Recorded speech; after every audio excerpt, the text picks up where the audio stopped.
The goal is to be able for you to say what you feel, what you think, what you went through that needed to go out, that maybe you couldn't say in your country anymore. The sense of fear, that's what you have to face to be brave. To be provider, a protector, an impregnator. Is that true? So is it not okay to provide better education for my children? And to be a man is not about feeling powerful, but it's about being a companion that helps others to grow.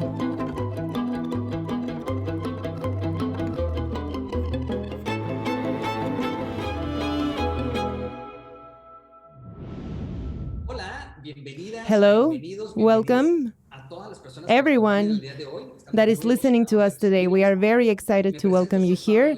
My name is Pavel Lau, and I am going to be the moderator for the violence panel for masculinities today. And we are going to do this within the frame of being men 1,000 ways, being a man. And it is about a sector based in gender violence.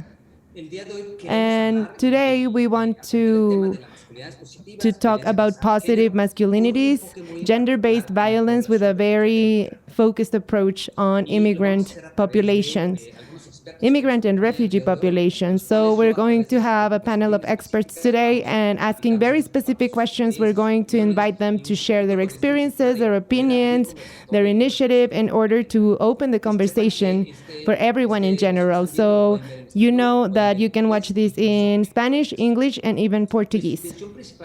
Our main goal of this event is to create a conversation in which everyone can reflect on the relevant topic of today, which are masculinities, thinking about how we need to reconstruct ourselves to focus on our relationships with either our partners, our families, or our general environment. This is only the introduction, so I would like to introduce you to the experts. Let's start with you, Sebastián. Sebastián Molano, he's the leader and founder of Decifying Gender Roles. So, Sebastián, it's very nice to have you here. Thank you. And we have Hernando Muñoz, who's a professor of the Antioquia University, and he has a PhD in gender perspective. So thank you for being here today. And we also have Mónica Noriega, who's a specialist in gender-based violence in the immigrant organization. And we have Rafaella Sánchez, who is the coordinator of the Technical University for Women Empowering. Rafaella, hello again. Nice to see you again. And we also have Emma Puig from La Bellacasa, who's a regional advisor on gender and gender-based violence of HIAS, who collaborates in the subsector of gender-based violence, where this campaign is born. Emma, thank you so much for joining us. And I would like to start with the first question. What is R4V and what is the work that you carry out? We're listening. Thank you, Pavel. It's my pleasure to welcome everyone on the gender-based violence sector conversation, and from HIAS, along with the Population Fund of the UN and Save the Children.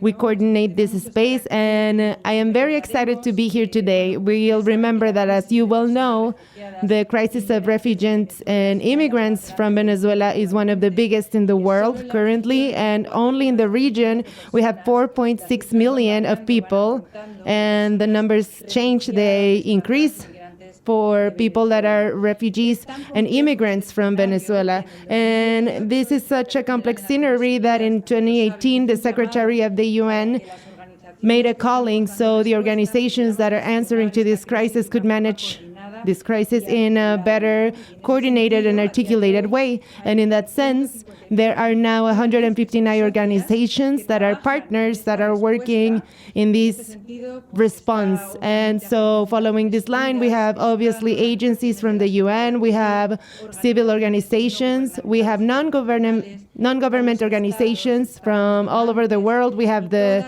governments, the donors, and all of us are working together in order to provide this assistance and this protection to the Venezuelan population. Within this coordination system, which is a little complex, like you will mention, and it's R4V, and it is a response for Venezuela. From the beginning, all organizations have made a priority the gender-based violence for women, girls, children, LGBTQI population, all of these groups that face very difficult challenges and that are more vulnerable to violence, and to make sure that as a response we have interventions that have quality, that have an impact, and that are coordinated within this frame of motivation to fight against gender violence. We created a specialized group that is within the umbrella of protection that is a subsector of gender-based violence. And this subsector of gender-based violence facilitates a coordination and an implementation in the schedule to approach gender-based violence in the 17 countries where we are present. So there is a plan that we have to follow, and we want to put people who are victims of gender-based violence at the center of our interventions. And of course, we have different strategies to approach this work, and one of them is working in positive masculinities. And in that sense, in that subsector of gender-based violence, we consider the members that involve men and children. Involving those organizations is critical. And it is urgent that men become aware that machismo is a structural problem, and they are part of the solution too, not only the problem. And we consider that without a change in the social guidelines that contribute to this violence, without a change in attitudes and the behaviors of machismo and patriarchy, it's going to be very difficult to find or to fight against gender-based violence that affect women and children. And that's why this panel is very important. It has a lot of strength. We are very motivated to explore, along with everyone participating, to think and to reflect about programs that can actually change the way we think about gender, so we can fight gender-based violence and this very complex crisis, so we can involve men actively, so we can learn to think in a different way, to deconstruct masculinities that continue to affect this type of mobility. So we hope that the panel is really helpful for everyone, for all the members of the subsector, for partner organizations, and for people that are joining this discussion today. Welcome, everyone. Thank you, Emma. It's very helpful what you're saying, because it gives a context to everything that we have been working on. So I propose that we start with the questions so we can use them as guides. So traditionally, when we talk about masculinities, I would like to ask, what do we think about when we say masculinities? Sebastián or Hernán, I don't know if you want to give us a little context. Thank you so much for the invitation and for being open to talk about these topics. When we talk about traditional masculinities, we're talking about roles, expectations, behaviors, attitudes of what it means to be and to look like a man within a specific context and geography. And this is very important because when we see a region like Latin America, in which we share a lot of ideas and culture, there are elements that are common among different countries. So that traditional construction is very binary. So we are separated usually as men and women. So that is a first marker. When we talk about men, then the definition is reduced. So we're talking about straight men. It tends to be a little bit homophobic. Cisgender men tends to be a little bit transphobic.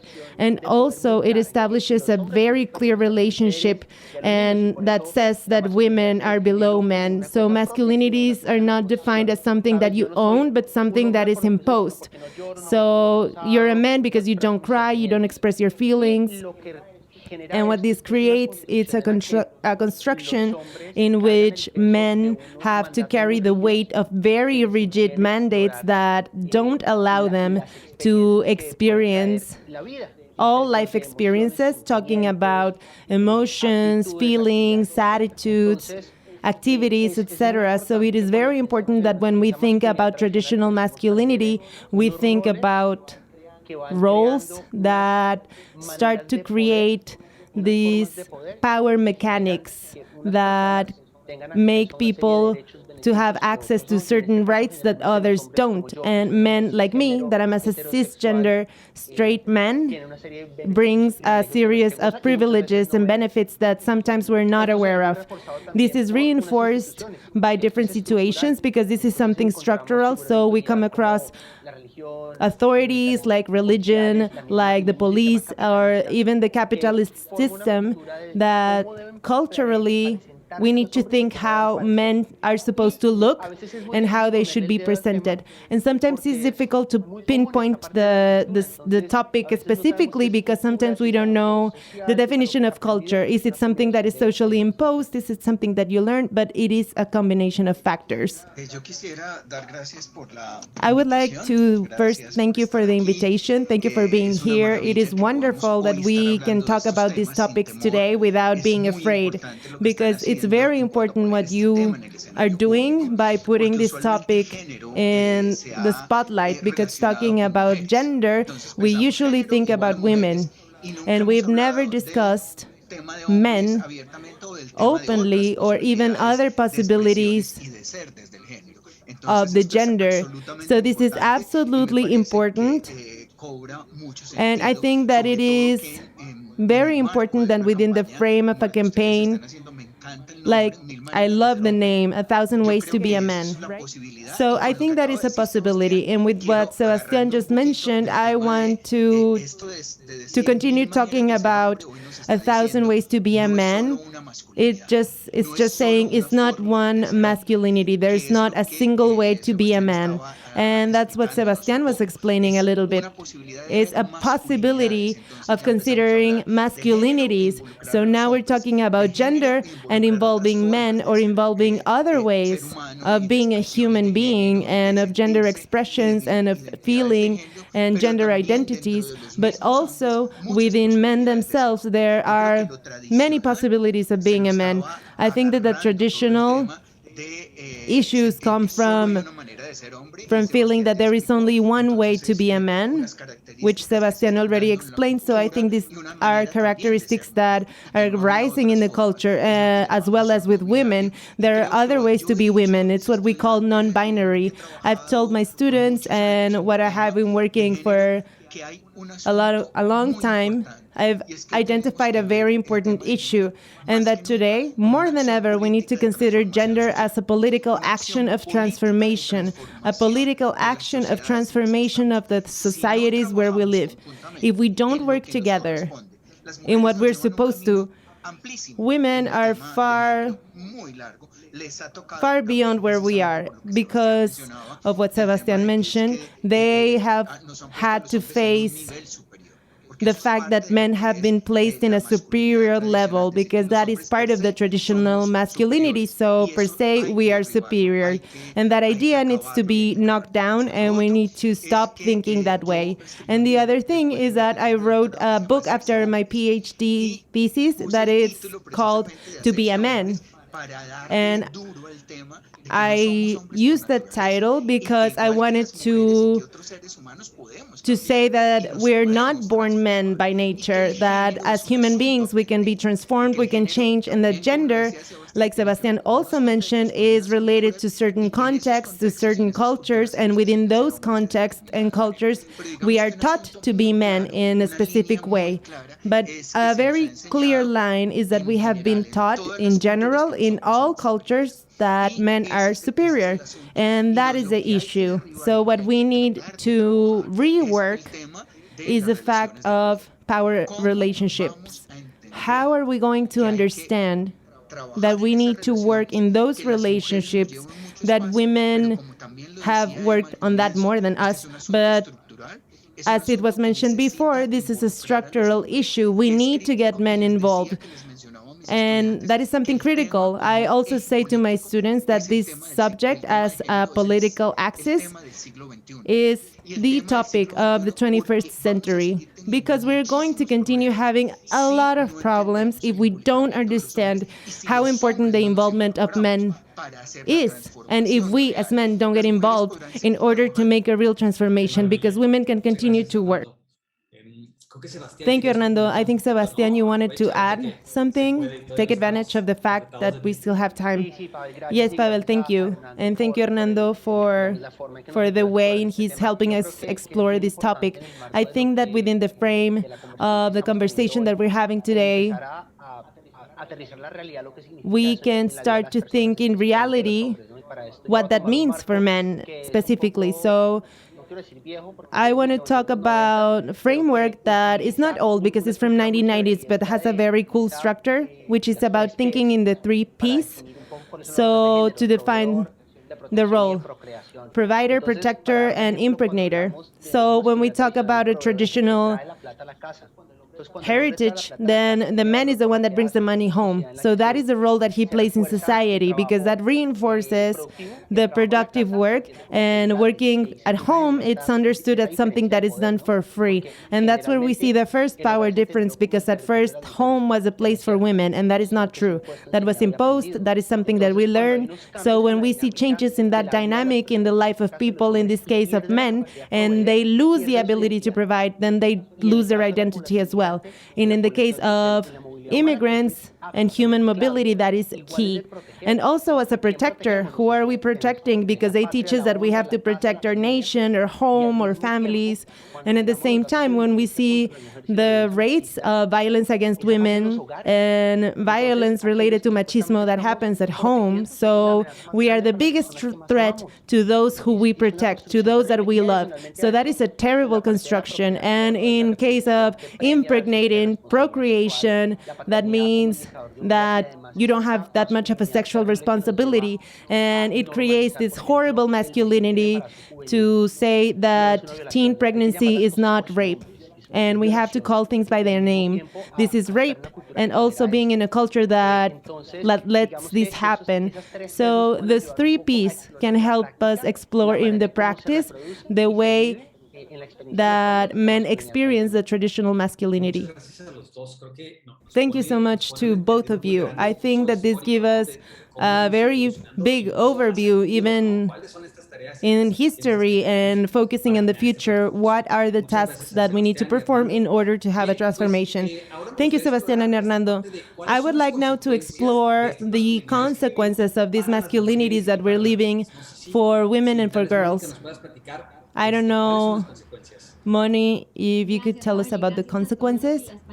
Thank you, Pavel, and thank you all of the members of the panel. I'm really glad to be with you today. Well, I think that we all live the consequences of these traditional masculinities. And what Hernan and Sebastián are mentioning is a system that is not equal, that is a patriarchy that is very well rooted in our society. So I think that the first consequence that I need to mention, and maybe the most extreme expression of this system, is gender-based violence. Emma was talking from her sector, in which we work B4V, and I need to remind us that the worst consequence of this violence is death.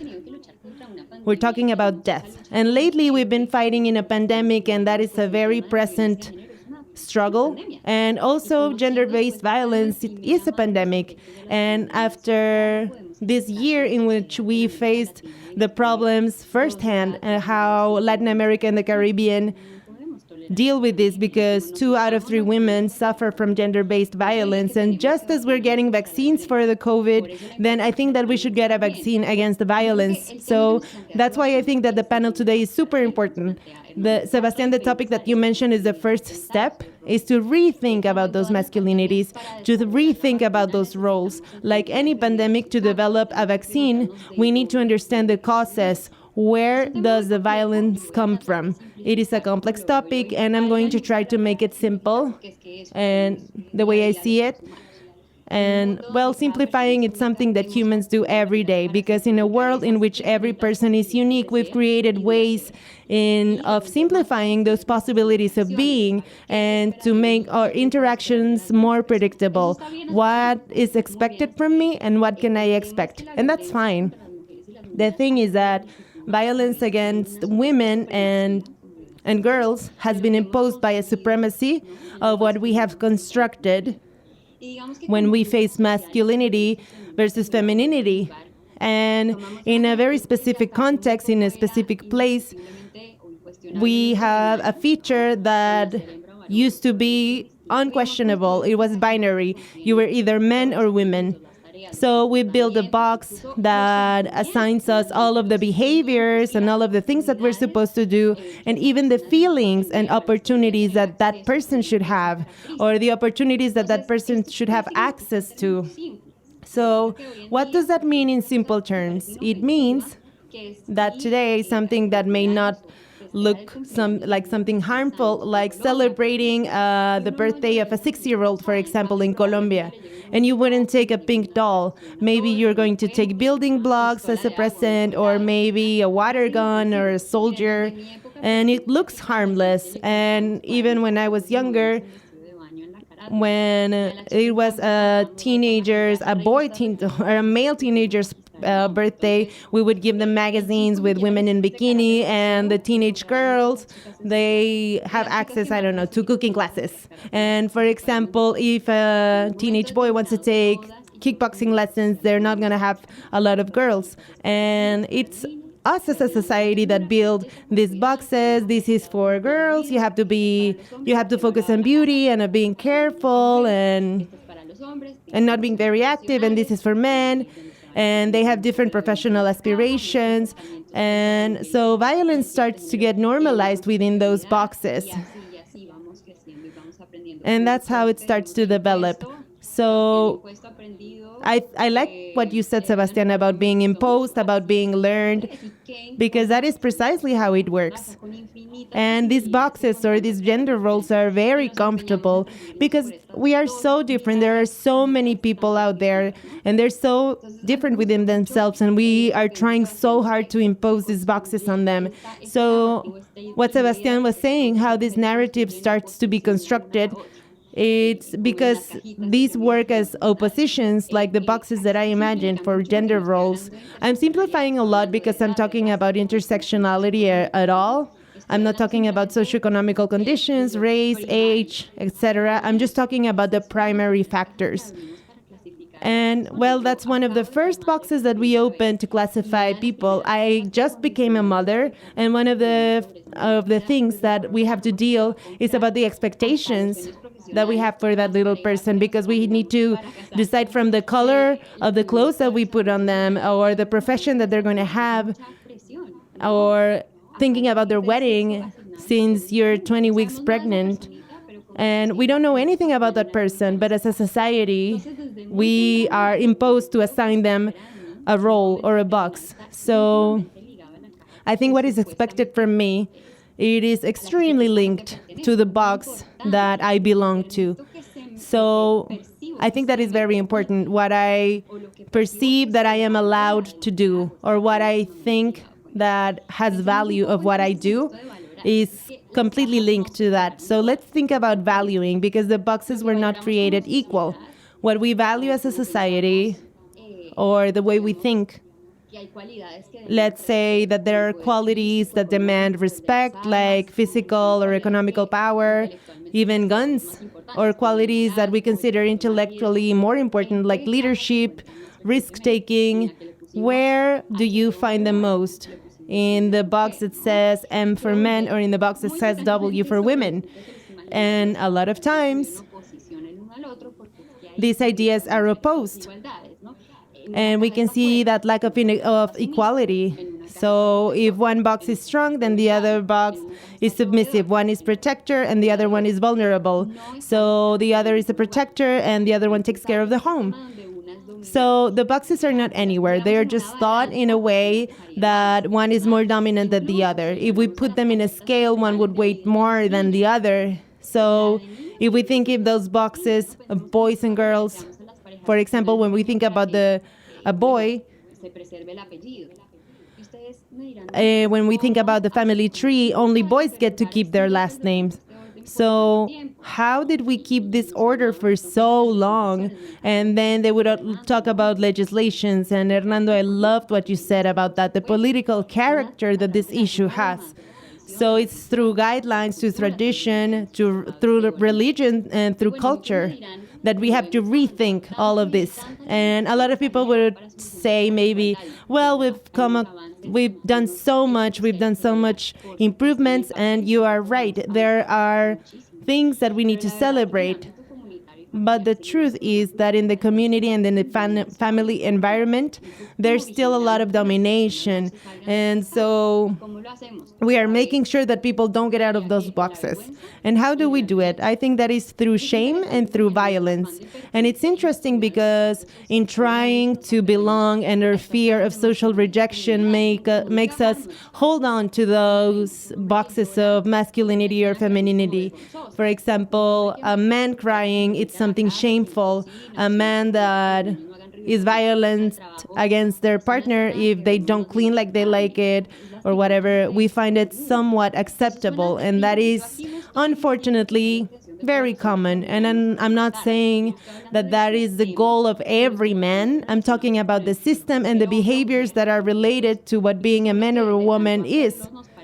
And from doing it so much, we start to normalize it, but this is violence. And then so we don't get out of the box, because then we're going to become the victims. So nobody escapes those boxes, because since we were boys or girls, we have been taught on how to put all people in boxes. And coming back to the third P that Sebastián mentioned, I know that it may look harmless, but making comments on physical aspects, for example, a girl refugee from Venezuela that we don't even know could have major consequences on her, and it limits the public space that a boy or a girl wants to inhabit by affecting their interaction. It affects their work opportunities because you're hitting on her insecurities, and so her possibilities are going to be limited.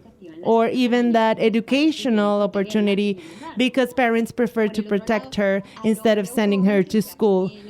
And on the other hand, the man that decides that they're not going to enter into those behaviors, that they're not going to say those comments in front of their friends, they are shamed. They're not men enough. They don't belong. And so that man understands that certain behaviors are expected from him, and he can replicate them even if he doesn't like it or if he doesn't agree, because it's so normal that it's scary, because this is expected from them. And it's just because they want to belong. That's how we all work, and that is just a social norm. And so I think it's a very important issue. Monica, thank you so much. I love how you guys are complimenting on each other's comments. And I think those boxes are really worrying as well. Rafaela, I'm sure that you have a lot to say. We would love to listen. Marvelous. Well, thank you so much for allowing me to become part of this conversation, for this enriching space, and like Hernan mentioned, so necessary nowadays. Precisely with what Monica was saying, within the social gender norms, those boxes do have a lot of strength in our everyday lives. And like Sebastián mentioned, they are imposed by culture. They make us feel like we have them in our blood, in our bloodstream, those gender social norms. So precisely we have to understand that machismo and patriarchy that make some boxes, like Monica said, be bigger than others, we can precisely transform. And why? Because precisely the reality where we live, and surrounded by all people and going beyond binary, has severe implications, but it has implications for everyone. And so it is fundamental to understand that, for example, those social norms can be reproduced by everyone. And our work, it is to question all of the time, men and women, on how we are replicating these behaviors. From the development program of the UN of 2019, we created an index of social gender guidelines precisely to look into these boxes that Monica mentioned. In 2019, in spite of the fact that we've had amazing improvements to try to diminish violence and to promote equality between men and women, the data that we came across only prove how voluntary, and I'm sorry for using this word, how we continue to perpetuate those social guidelines that the boxes have. So I'm going to share some data with you. About 50% of people that were interviewed for this index in 77 countries with different human development indexes, the people from these 77 countries tells us that 50% of the population believes that men are better political leaders than women, and 40% continues to believe that men are better at business than women. And another data that is brutal following this logic, about a third of people consider acceptable that a man physically attacks their partner.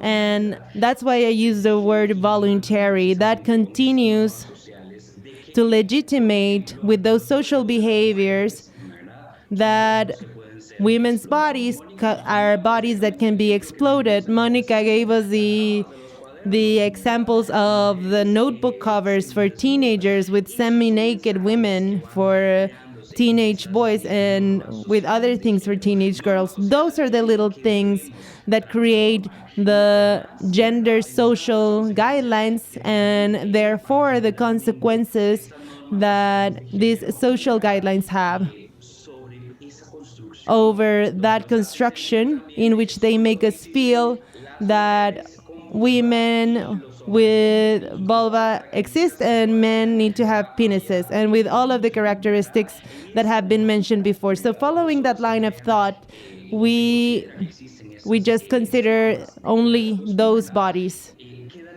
and everything else is excluded, and we get excluded. A lot of people get excluded that do not fit precisely in these considerations of the social guidelines and this patriarchy. And I am referring exactly to the LGBTQI plus people and non-binary people.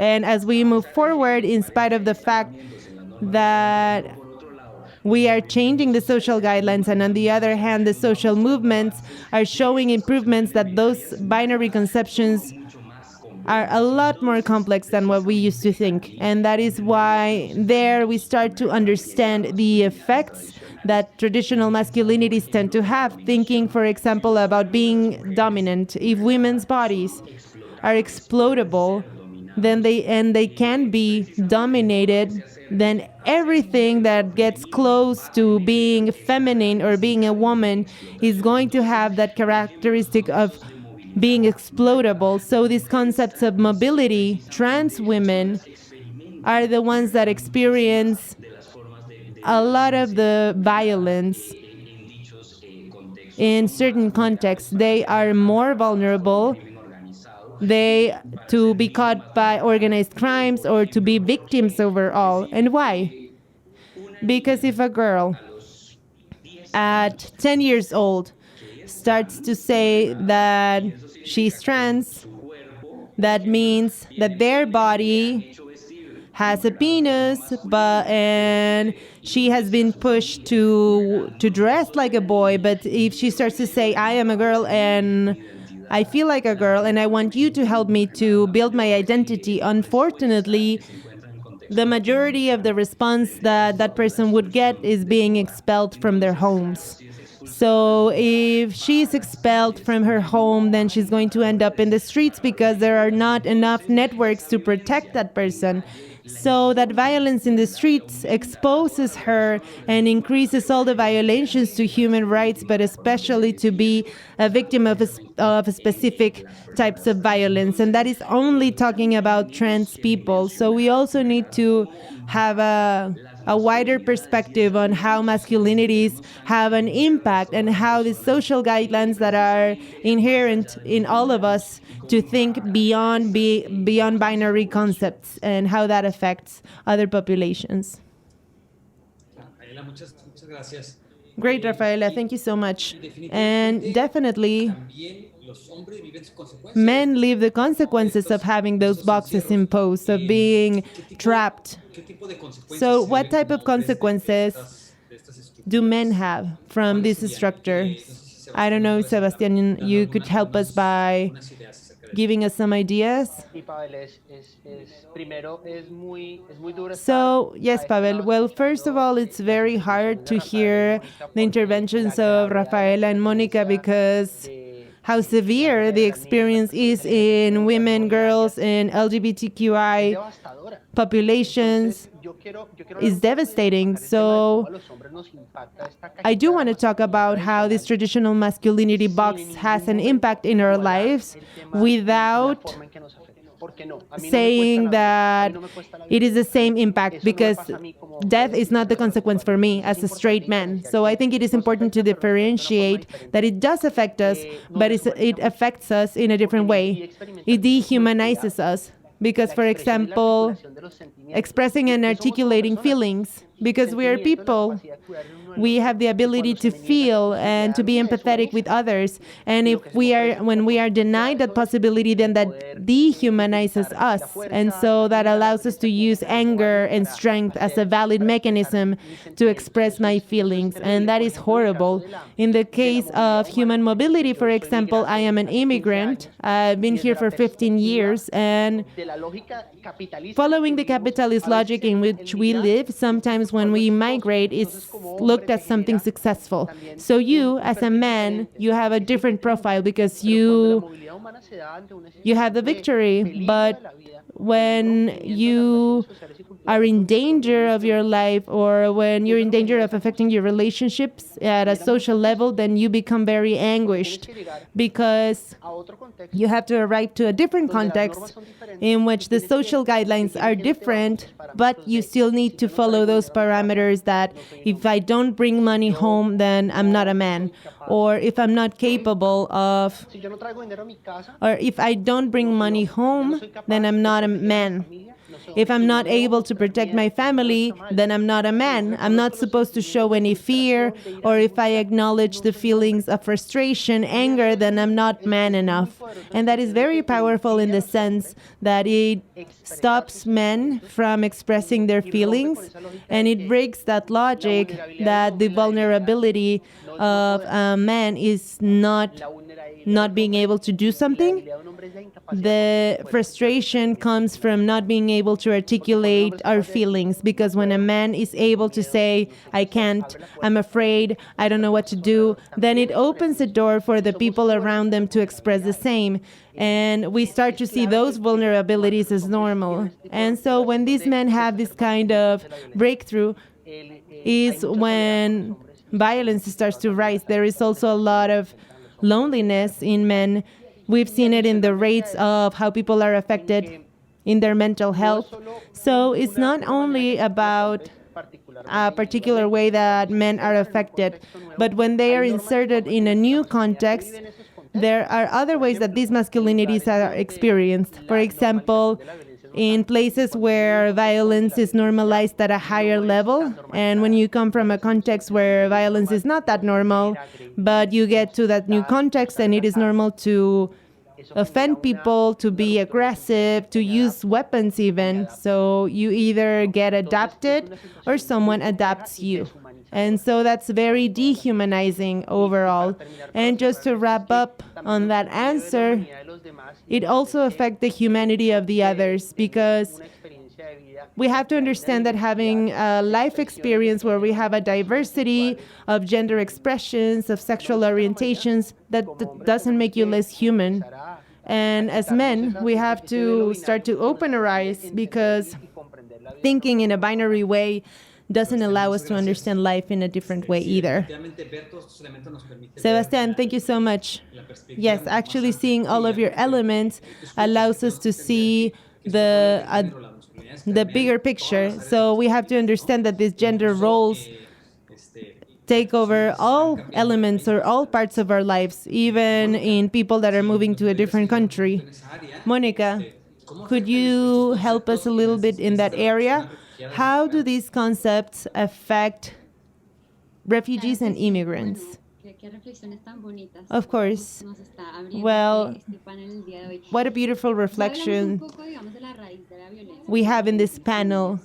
So we already talked about the root of the problem of violence against women and girls. We know that they are based on gender inequality, but when we talk about gender, we also have to talk about contributing factors. In the case of women and girls who are refugees and immigrants here in Venezuela, because that is also important to mention, the needs of LGBTQI plus people, there are other contributing factors that, for example, are mobility restrictions or difficulties in making a way of life, or the lack of ability of accessing basic needs. They don't have as much access to information about their rights and services. And something that Rafaela mentioned is that they are more isolated from networks that could help them, and they are more vulnerable to xenophobia or more oppositions, and they have a harder time finding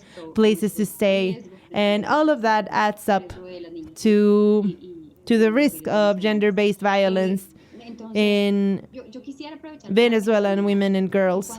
So I would like to take advantage of this opportunity to say that when we talk about gender-based violence, we talk a lot about sexual violence.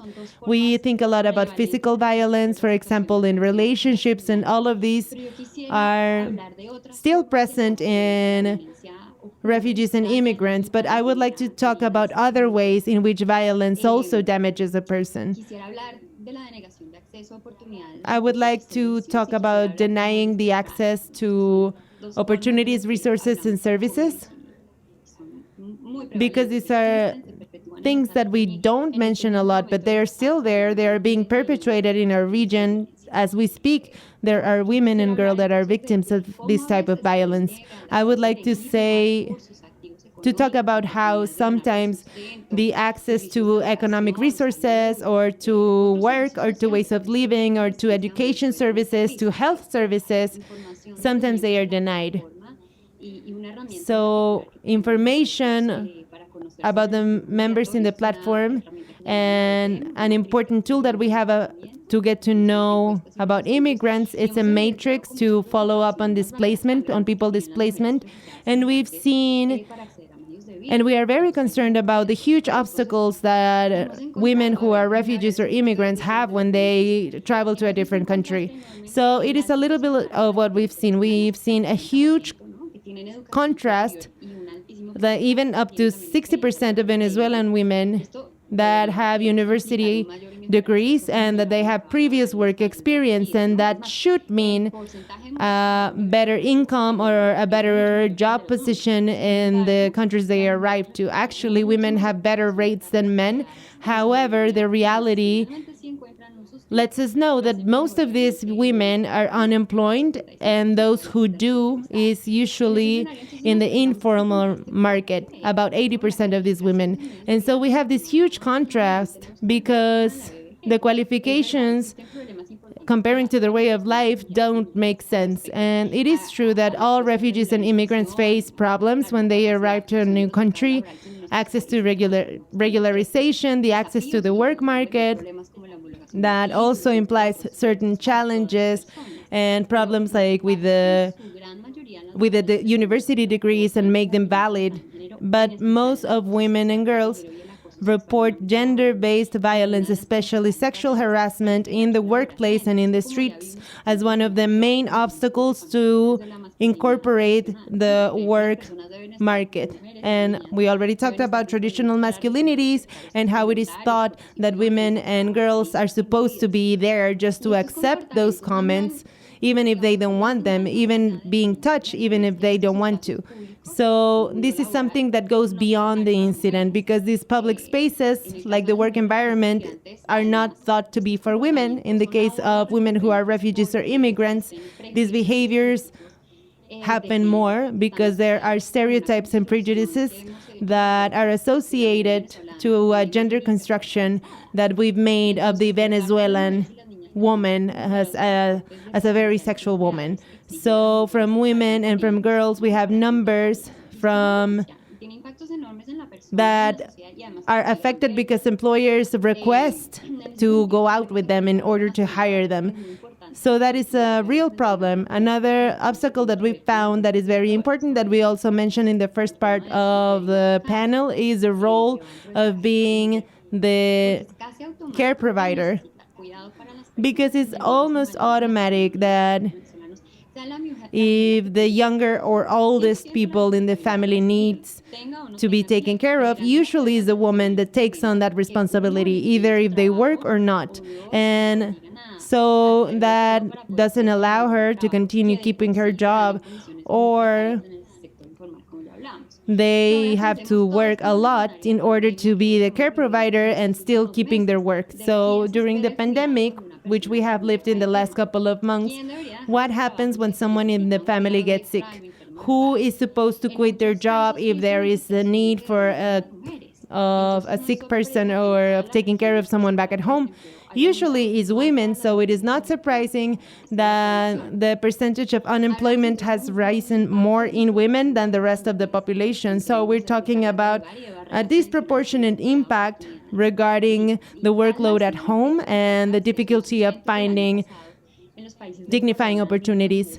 For example, last year in Venezuela, we found that most immigrant or refugees had to sleep in the streets at least one night because they didn't have access to a safe place to stay. And that also includes other incidents that are gender-based violence. I also said that I wanted to mention another type of violence that is very worrisome, which is when children get married. And it has happened in a region, and it continues to happen. And usually these very young wedlocks, it comes from an idea of protecting girls or protecting women, young women, and acknowledging the risks that there are out there and the preference of having them under the protection of a man that can also provide for her. Because again, it comes this vision of being the protector and the provider. So there are rates that are very concerning because people are getting married. Older men are getting married to girls that are younger than 18. And because of that nature, these relationships have other risks that are not necessarily about the gender, but that are still very risky. So how much freedom do these girls have over deciding on their future, about how many babies, when, or even if they want to have them? So it is very difficult to also keep a healthy sexual life. And that concerns us because in these type of relationships with huge age gaps, in which they experience not only gender-based violence, but just violence overall. And in these last couple of months with the pandemic, we've seen that it's become horrible. The pandemic has also become a contributing factor. So women remain with their aggressors for longer without any type of support and without being able to leave. I don't have a lot of time, right, Pavel? But I just want to mention a third concern that we have, which is sexual exploitation. And here I would like to emphasize that we understand that gender-based violence, it is an act that is committed against the will of a person. And the opposite is consent, informed consent. And there are many reasons why women and girls could find themselves in an extremely vulnerable situation when they go to a different country. So like getting in a taxi or even walking in the street because they don't have a support network, maybe they don't have the papers. And so maybe they cannot measure the risks or the consequences completely, and their well-being is not the first priority. And it's going to be very difficult for them to try to find protective strategies, so they face situations to get transportation or even access to hygiene products. All of those factors contribute to keep promoting these traditional masculinities and that women and girls continue to face these obstacles. And this is unacceptable. So I think that we can continue to talk about the critical situations that women who are immigrants and refugees from Venezuela. But I think that what's most important is all of this gender-based violence evidences and the damage that is happening to our societies is critical. And I think that's the main driver that made us create this today. Yes, I think you're right, and it's something that could be preventable. So this is something that shouldn't be happening, and it's something that we all can work on to avoid it. Dr. Hernando, I think that also complementing from the perspective on the consequences of gender roles regarding values in a human mobility context, what can you share with us? Things. First of all, allow me to say that we need to demystify the fact of being a man. It doesn't need to be a myth. We need to denormalize it. We are not Simone de Beauvoir. She said many years ago, women are not born, they are made. And part of my title is that men are not born either, we are also made. And so we need to think about gender as something that we can unlearn. So a way to foresee that is to work with men and to unlearn everything that has been taught to us, everything that we've been said that we have to do or that we have to say. Sebastian already mentioned a couple of elements of the consequences that we have as men, and the consequences are usually related to what it is imposed on us. So we need to reproduce those stereotypes of the boxes that you were mentioning. So if you're a man, you need to act this way. And it's only a straight line. And if you're a woman, then you have to do this, and you can't take a different path. And so you start to be told, no, you cannot look like a woman, no, you cannot look weak, and so you always need to show your strength. And a lot of times the dehumanization that Sebastian mentioned is not being able to be. We have been denied culturally to be, and we've also chosen to take it as a privilege. So I'm not saying in the fact that, oh no, poor men. It's just that we need to take responsibility and to build that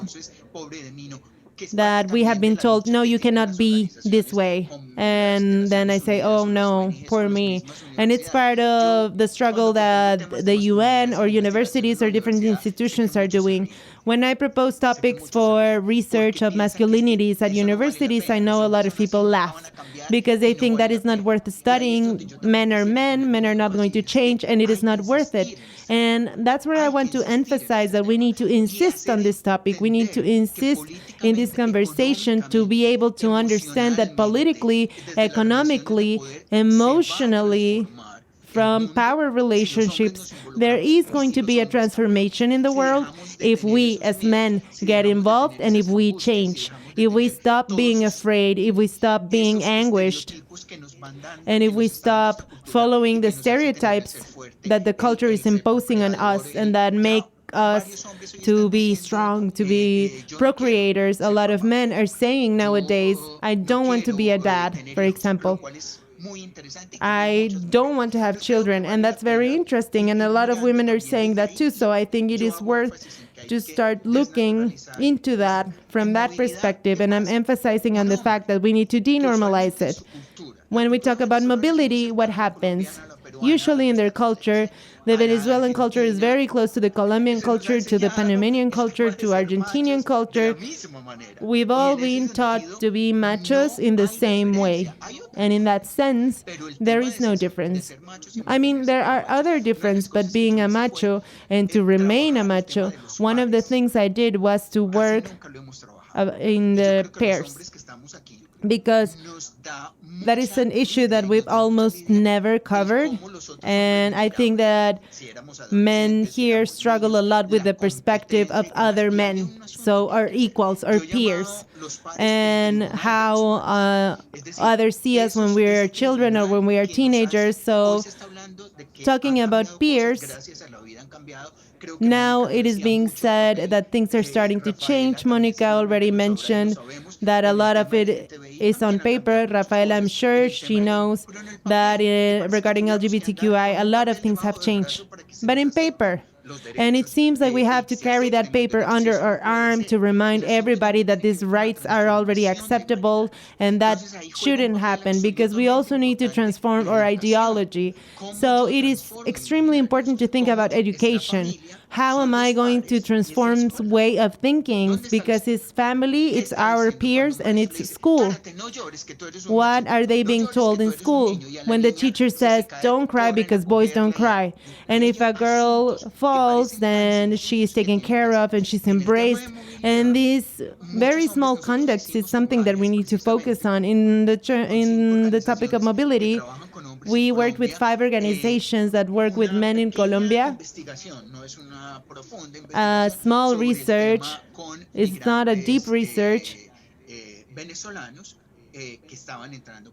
It's about Venezuelan immigrants that were arriving from the Arauca, from the south, and from the east. And in programs, in the World Food Program, it is right there at the border with Venezuela. So you know that it's only crossing a river 5 minutes and you're in a different country. In Colombia, I've seen the situation of the people that walk, the walkers, they call men, women, and a lot of women with their children spending the night in the streets because they don't have anywhere to stay. And that makes them more vulnerable. Imagine a man that all his life was told, you need to protect, you need to provide, and you need to procreate.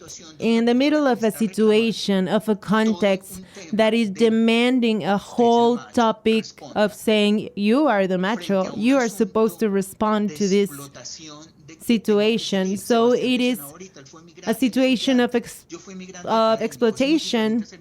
For example, Sebastian said that he's an immigrant. I am an academic immigrant, and it's very different to be an academic immigrant than to be an actual immigrant. And men do still have this pressure. So what have we learned? That the topic with the immigrants continues to be the same. They continue to think that women are the ones that are supposed to take care of home, because I, as a man, need to be concerned with bringing money to home or to going to work. And a lot of times, sometimes they have to accept the fact that their spouses or their partners have to become sexual workers. And so it makes us think about what is worth about being a man, how you're supposed to act, from the political immigration, from human immigration, the displacement of a man that has been told all his life that he needs to support a family.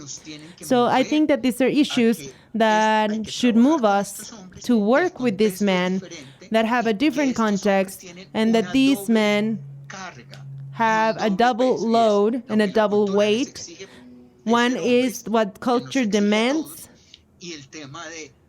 from all of us, from men, and that demand from the culture, and the demand of not having the possibility as a man to respond for their families by walking for hours and hours and trying to get to a safe place where they can rest. And I'm not justifying at all that exclusion and that combination of factors a lot of time takes them to violence or to child brides, or this topic about having absent father figures, of absent men figures in the family. One of the topics that we have been observing with a group of professors in Medellin is the men's sexual work. And I think that there is a lot of research to be done there. But like you well said, Monica, and Pavel also mentioned it, prevention is about working with men and to raise awareness of the role that we have to eradicate violence against women and girls. Wow. I don't know. Well, I'm only moderating, but I don't know if you, as members of the panel, feel like talking all at the same time or making it into a conversation. Thank you, Hernando, for your comment. I would like to turn it into a debate. Well, we are running out of time, so we're going to start to wrap up all of the ideas that we have in the air. So I want to invite you to start wrapping up. I know that this does not solve the problem, but part of the process is to having conversation, having debates, to bring it to light so we can start improving a situation and to raise awareness. And the question that we have to start closing that is, how can we build equal relationships either with my partner, with myself, with my family? I don't know, Sebastián, if you want to start there. I'm just volunteering you. How can we start building relationships to start bringing these ideas together? Thank you, Pavel, and thank you to all our colleagues, because I think that this is a great conversation. There are many ways to be a man. There's not a single way. There are 1,000 ways to be a man, like the campaign says. And positive masculinities, what are we talking about? Basically revealing against a system that promotes violence and inequality. And men also get benefited by the struggles of feminists, because in them we find a new ideology and a new way of seeing the world, and we cannot ignore it, we cannot diminish it. And masculinities, the positive masculinities, are an opposition of the traditional masculinity, in which we explicitly say that people are diverse. It's not just the cisgender system. There is an open rejection to homophobia and transphobia. There is an acknowledgement of feminism as an ideological proposal and a different way of seeing life. And from there, we want to think about a man not as a destination, but as a learning process and a deconstruction process, because every day I wake up and I say, I'm not going to be a machista today, because that's how I acknowledge the way I grow, because I already have all of the tools in my luggage, but I have to use them. So I call it a radical humanizing process, because being afraid of being vulnerable, of crying, shouldn't be something that is perceived as normal. We should be able to be vulnerable. And human mobility, what it creates, it has a re-signification not only of the money when we talk about providing, is the care that you can provide to your family, the self-care that you can give to yourself. And working is not related exclusively to money, even though in human displacement situations, that is something very important. And taking care of yourself can be the antidote of violence. So it's not about don't be violent. It's take care of things more, because when you take care of something, you're not violent against that. And also validating the expression of feelings. So men can say, I feel tired and I feel sad. I need a moment. I need to cry, and to have these healing spaces. And talking about procreation, paternity as a decision and as a vision that goes beyond being a procreator. It's about sexual responsibility. So we need to think about it as diverse, as alternative, as positive. And the most important thing is that we're not alone in this. You don't need to change 10 men. You start with yourself and with your friend. And then, and that happens what Hernando said, that you start promoting those ideas with your peers. Thank you, Sebastián. I love the way that you talk about masculinities, how we can have an active role in this transformation process. Hernando, I don't know if there is something that you want to complete. I would like to make a warning, to give a warning, and to look at ourselves with that trap of new masculinities. We shouldn't fall on that trap. I usually don't talk about new masculinities. I talk about positive masculinities, non-hegemonical masculinities, and there is a term that I adopted that it's called resignified masculinities, because I think that giving another meaning to being a man allows us to reflect. When I change the meaning of something, I'm thinking about it. And then when I'm thinking about it, I'm assessing it.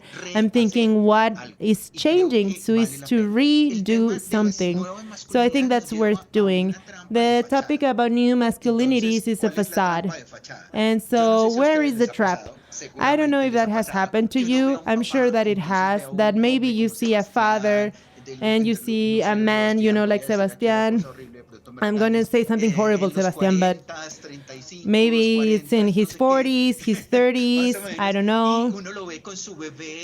And you see him with his baby in the supermarket and you say, oh, what a beautiful man, this is wonderful. But we see the woman with 5 children or with the kids in the car, and you think, well, that's what she's supposed to do. And with that stupid example, I think that is a facade.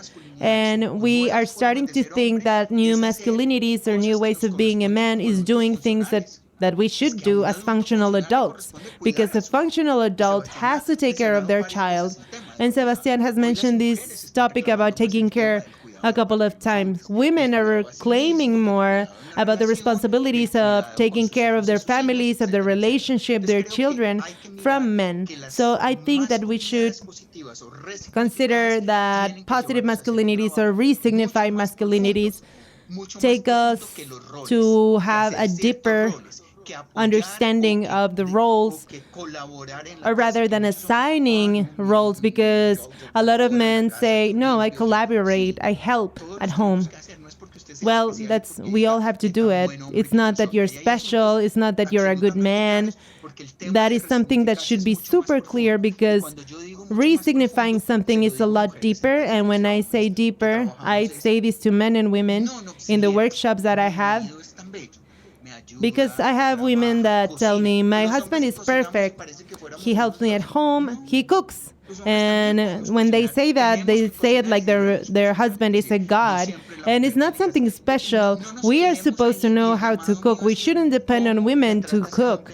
So it's more about how that man treats that woman in the intimacy. Because one thing is to be politically correct before an audience, and another thing, how they behave in the intimacy, how they behave in front of their friends, because a lot of men support this type of behaviors, and this type of masculinities do not allow us to make the real change. So if we're playing pool with a man, and if I'm with a group of men and one of them catcalls a woman in the street, why should I join that practice if I don't like to do it? Then I should say something. Hey, don't do that. They don't like it. So those new ways of establishing those re-signified masculinities is that putting the emphasis on those behaviors that shouldn't happen, on the things that are normalized that shouldn't. And I think that re-signifying those masculinities should happen from the deconstruction of power relationships, because otherwise we're not going to move forward. If I don't think deeply about the deconstruction of the power relationships, I'm sorry, but we're not going to do anything. We're not going to improve. So like Sebastian said, you start with yourself, you start with your friend, with your neighbor, with your group of friends. So it is necessary to ask yourself, what kind of man do I want to be? What are gender relationships showing me or teaching me? What are the benefits that I get from being born a man? And within those questions, I have to ask myself, my manhood, is it determined by biology, or are there things that I can change about it? I think that there are 1,000 ways to be a man, 1,000 ways of working with the topic of the patriarchy, to deconstruct it, and throughout life to start having that reflection, so we can start to question ourselves and to reflect on how we should contribute to the plurality of ideas. How do we revert this crisis? How do we provide support to this change in society? How do we go from the traditional masculinity model in which we were all raised to being able to acknowledge diversity, to rethink about masculinities, to think about another perspective? We have to understand our times better and how we can go from the use of force, for example, to respect, to empathy, from domination to respect, from the traditional roles to non-conventional roles. How can we raise awareness of the privileges that we've had and that we continue to have? I think that with the planet, there is a calling to take care of the planet. There are a bunch of things that are very clear that we need to face, and I get excited, so I'm going to stop right now because I could go on. But I think there is hope. in being able to deconstruct this. And you closed perfectly. There is hope and there is a lot to do. So I think those are two very important elements. So thank you, Hernando. Resignified masculinities. That is really helpful. So thank you, Sebastián. Thank you, Hernando. Monica, can you help us try to provide some logic in all the topics that we're discussing to try to wrap up this session? That is the only option, to change the meaning, to resignify. And I think, Hernando, what you said is beautiful. I'm going to seal it, okay? So I'm always going to give you credit, but I'm going to promote that concept after this panel. And so definitely, I think we need to continue to reflect on the different causes of violence, the way that each person replicates their behaviors or attitudes that promote violence. As I said, this is a first space, but it would be wonderful to have more and also to have discussions between everyone, because that would create more opportunities to continue to understand how to move forward. I think that we need more people, especially more men. We need to work with men, definitely. And we want them to join the movement of resignifying the roles. We need more examples to follow, because we've learned toxic behaviors from what we've seen, but we also can learn by looking positive behavior in others. So I think that a third thing that we should do is to use the spaces that are within reach to visualize and to validate those behaviors. So family, your work environment, schools. So we can create incentives for behaviors that are acceptable. I don't know, congratulating a boy, or in workspaces where harassment is a big problem. So instead of highlighting the characteristics that promote machismo and violence, why don't we do the opposite? I think that we should find ways to build a world without violence, because we've mentioned that a lot, but critical thinking, empathy, values, diversity, respectful communication, tolerance. What are the platforms to create more conversation or to create other spaces for those topics? I don't know, in our congregation or neighbors, schools. I think that's what could be convenient. Thank you, Monica. And Rafaela, help us wrap up. Help us, let us know. I think that something that could go great with this wrap-up is to think about what it means to the fact that there are 1,000 ways of being a man. So we're listening, Rafaela. Well, let's start with how rich is to have this space, the diversity, not only of people that are here, but also the diversity of analysis, of discussion, of reflection. And I agree. I think that it would be wonderful to have other spaces. But the fact that we have this one, the time that we're able to be here, shows that it is possible and breaks with that idea that feminists cannot have a conversation with men that are resignifying their masculinities. And I think that we are able to show it very clearly, especially today. And so that motivates us to continue to reflect, and following that logic with that evidence, we also show other people, but especially men, with 3 men as example, that it is possible to think differently. And using Hernando's words, that resignification or these other meanings can be achieved. And there are 1,000 ways to be able to do it. A quote that I think that is amazing from the General Secretary of the UN within the frame of human rights of this year. He says, a world and a culture that is dominated by men produces results that are dominated by men. The way that a society treats half of their society is a meaningful indicator of how other people are treated. And precisely today, we are showing that this can change. And the role that the men have is key.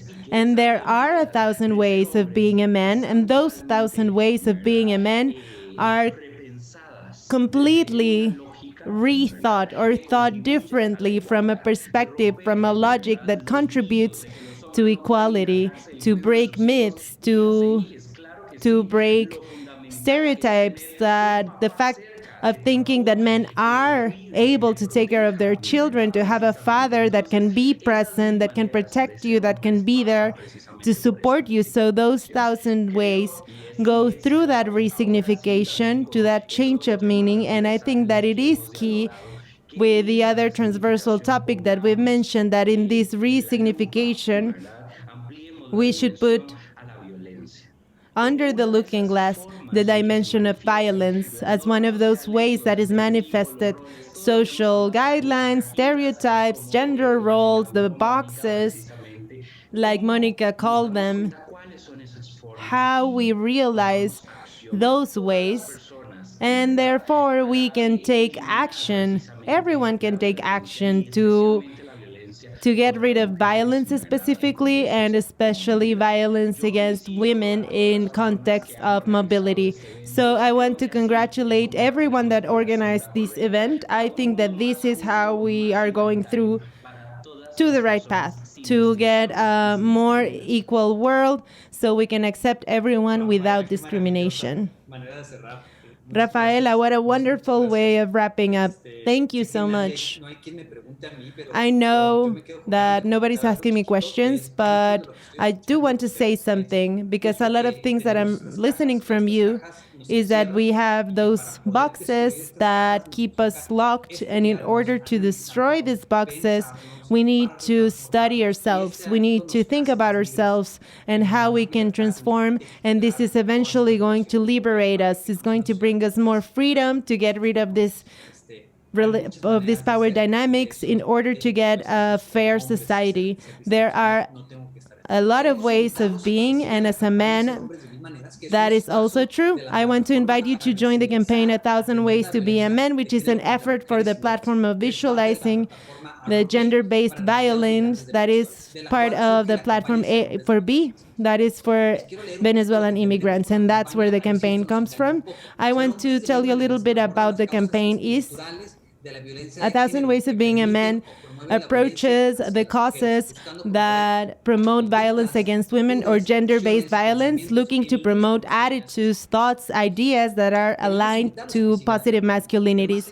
So we want to invite you to join the campaign, but beyond the invitation is to become an active part of it, creating spaces to reflect, inviting other men to deconstruct themselves, to think about ways to diminish or get rid of gender-based violence. And in this panel that we just had, we understand a lot about the perspectives from the experts. So I want to thank you for being part of the process, for sharing, for doing it so openly, and for taking this into consideration.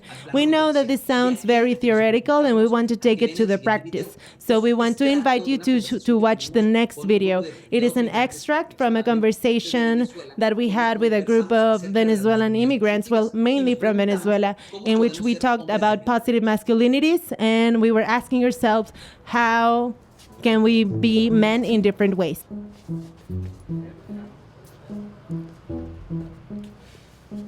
The goal is for you to be able to tell me what you think, what you feel, what you went through. When I realized that I needed to leave, that I was not able to stay in my country anymore, what happened in my process, and how do I feel now? Leaving your country as a man. To me, being an immigrant was really difficult. I have 2 children in Venezuela who I really miss. And I never thought I would have to leave my country. It feels horrible to leave your country and your family especially, and there's a huge pain that you feel, and knowing that you're coming from a different country, the fear of facing life in a different way, this sense of fear in which you have to be very brave. In 3 years in the same job that I've had, a lot of people have told me, why don't you go back to your country? Or why don't you just go to your country? Do you think that the process is different for women than for men? Do you think that there is a difference in the experience of moving somewhere else? Leaving your country as a woman according to men.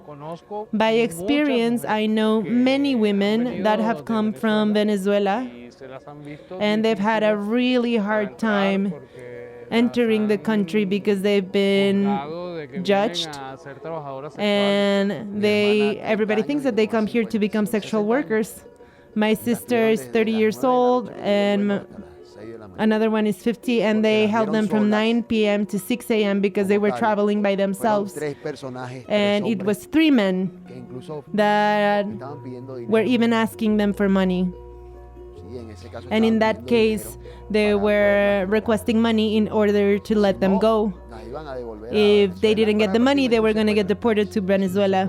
It was basically kidnapping, an express kidnapping, because if the family didn't give them money to enter the country, then they would go back. And it was because they saw 2 women by themselves with a child. And that's why that happened. So I do think that women are more vulnerable in that situation.